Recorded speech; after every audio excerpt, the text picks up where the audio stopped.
Some people in the McCain campaign who thought that the selection of Sarah Palin was risky because they didn't believe that she had enough knowledgeability to carry it off.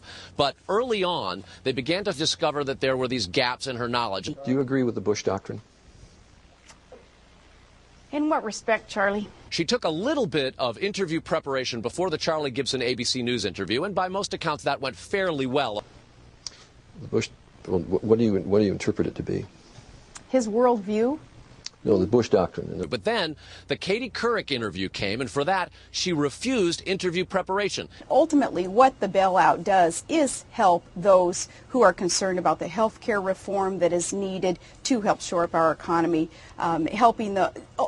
It's got to be all about job creation, too. I just want to rattle off a couple of the things that insiders say she just simply didn't know. There were real problems with basic civics, government structures, municipal, state, and federal government responsibilities.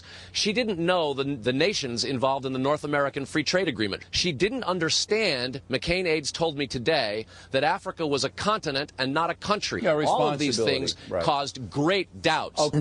The problem is, I do feel for John McCain or the people in his campaign that talked him into picking Sarah Palin, because I think that they knew she was under investigation for the firing of a state trooper. They knew she had a pregnant teenager. But what they did not know, as one of the 50 governors, is that she couldn't, name a newspaper that she read.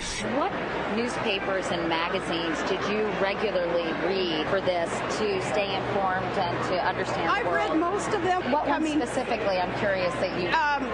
all of them, any of them. I have a vast variety of sources where we get our news to.